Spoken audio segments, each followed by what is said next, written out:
ஜலந்தர்.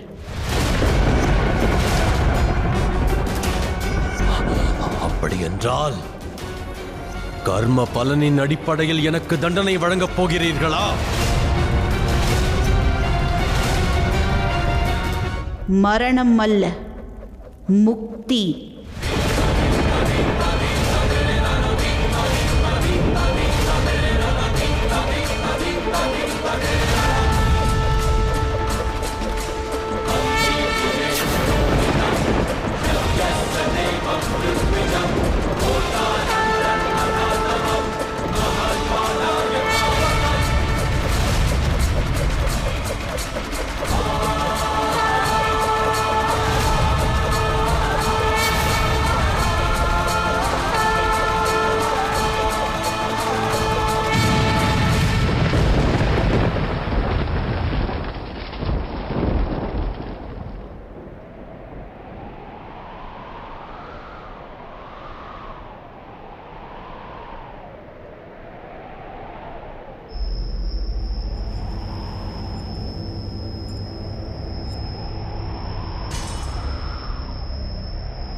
மகாதேவா, சுதர்சன சக்கரத்தால் என்னை அழிக்க எண்ணினீர்கள் அல்லவா?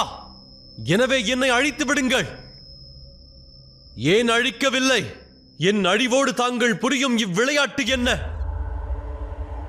என்னை அழிக்கும் சக்தி தங்களிடம் உள்ளது, என்னை தண்டிக்கும் பலமும் தங்களிடம் உள்ளது. எனினும் ஏன் தயங்குகிறீர்கள்? என்னை தண்டித்து விடுங்கள், என்னை அழித்து விடுங்கள்.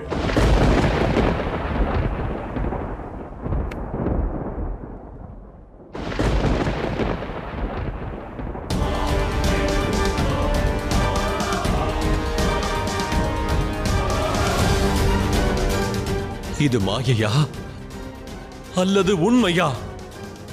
நான் குழப்பமடைந்திருக்கிறேன். நான் அந்த சக்கரத்திலிருந்து தப்பிக்க வேண்டும். என்னை அது தாக்கக்கூடாது. இது விடுதலைக்கான நேரம் அல்ல, அனைத்தையும் அறிந்து கொள்வதற்கான நேரம் ஜலந்தர்.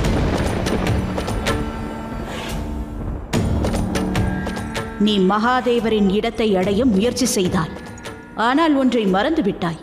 அலையானது எவ்வளவு முயற்சி செய்தாலும் அது சமுத்திரத்தின் ஒரு அங்கம்தானே தவிர அதுவே சமுத்திரம் அல்ல. ஒரு கேள்வியிலிருந்தே எனது வாழ்க்கை என்பது தோன்றியது. அதற்கான விடை எனக்கு என் வாழ்வின் முடிவில் கிடைத்துள்ளது. ஒன்றை இறுதியாக அறிந்து கொண்டேன். மகாதேவர் யார் என்று நான் அறிந்து கொண்டேன். ஜலந்தர், மகாகாளி உண்மைகளை உனக்கு தெளிவுபடுத்தி உன்னை முக்தியை நோக்கி அழைத்துச் செல்கிறாள். எனினும் அதற்கு முன்பாக நிறைவேறாத விருப்பம் ஏதேனும் உள்ளதா? ஆம் மகாதேவா. தீய கர்மங்கள் பல புரிந்த பிறகும் தாங்கள் இருவரும் எனக்கு முக்தியளிக்க முன்வந்தீர்கள். எனினும் எனது விருந்தாவே என்னை மன்னிக்கும் வரை தாங்கள் வழங்கும் மன்னிப்பை ஏற்க தகுதியானவன் அல்ல.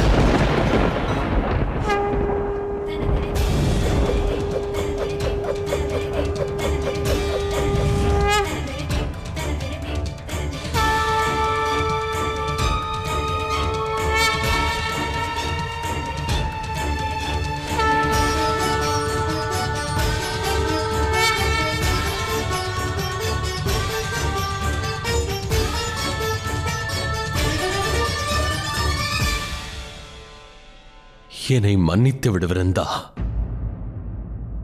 நான் உன்னுடன் வாழத் தகுதியானவன் அல்ல.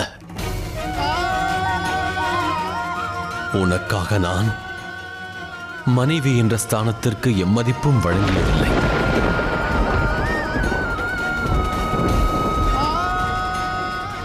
என்னை மன்னித்துவிடு. நான் தங்களை எப்பொழுதோ மன்னித்து விட்டேன் ஜலந்தர்.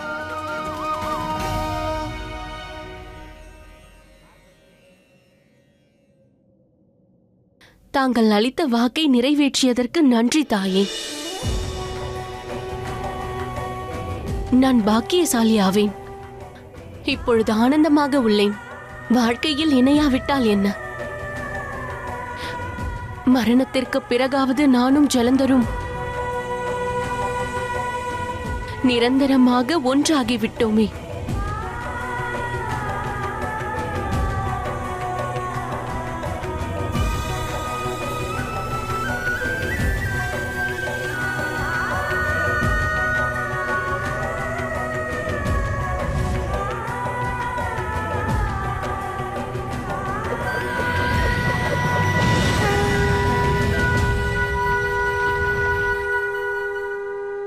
தாயே, எனக்கு இச்சையொன்று உள்ளது. கூறு ஜலந்தர். எனது மரணத்திற்கு பிறகு என்னுடன் தொடர்புடைய அனைத்து லோகங்களுமே என் மரணத்திற்காக வருந்தக்கூடாது. வாழ்நாள் முழுவதும் பலரது எண்ணங்களை பலரது வண்ணங்களில் சிதைத்து விட்டேன் தாயே. எனவே பிரபஞ்சம் கொண்டாட வேண்டும் என எண்ணி வருந்தக்கூடாது. அவ்வாறு நிகழுமாயின் அது எனக்கு மரணத்திற்கு முன்பு மகிழ்ச்சி இல்லை என்றாலும் எனது மரணத்திற்கு பிறகு இந்த பிரபஞ்சத்தில் நான் சற்றேனும் மகிழ்ச்சியை தருவேன் அல்லவா? அப்படியே ஆகட்டும்.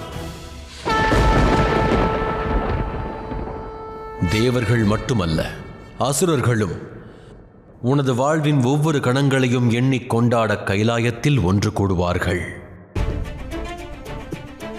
அந்த ஒரு ஜீவனை அறிந்து விட்டாலே அனைத்து பந்தங்களிலிருந்தும் விடுபட்டு விடலாம். மகாதேவா,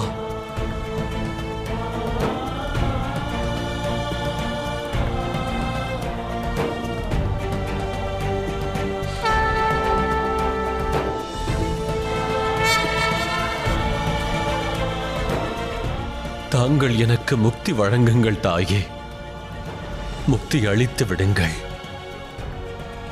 இதுவே எங்கள் இருவரின் இறுதி உத்தேசமாகும் ஜலந்தர். அனைத்து தீய சக்திகளிடமிருந்தும் முக்தி அடைந்துவிடு.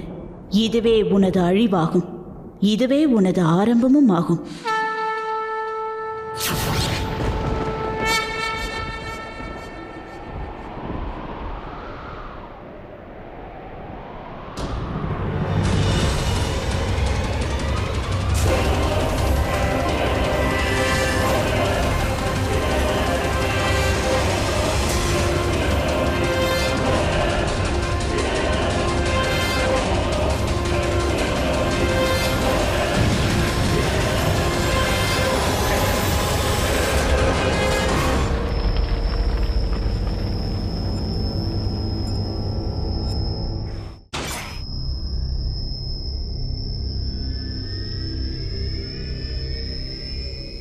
மகாதேவா, நதியானது கடலை தேடி சேரும் நேரம் வந்துவிட்டது. தங்கள் அம்சத்தை தாங்கள் மீண்டும் இணைத்துக் கொள்ளும் நேரம் வந்துவிட்டது.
என்னை மன்னித்து விடுங்கள் தாயே. எனது ஆணவம் என் பார்வையை மறைத்து விட்டது.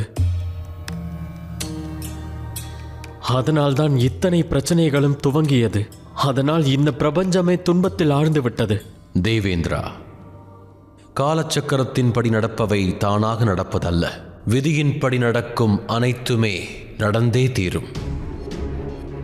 அந்த கணம் தங்கள் மனதில் தோன்றிய ஆணவம் குரோதம் அவசியமாயிற்று. ஏனெனில் உண்மையில் அந்த ஆணவம் என்பது ஜலந்தரின் பிறப்போடு தொடர்புடையதாகும்.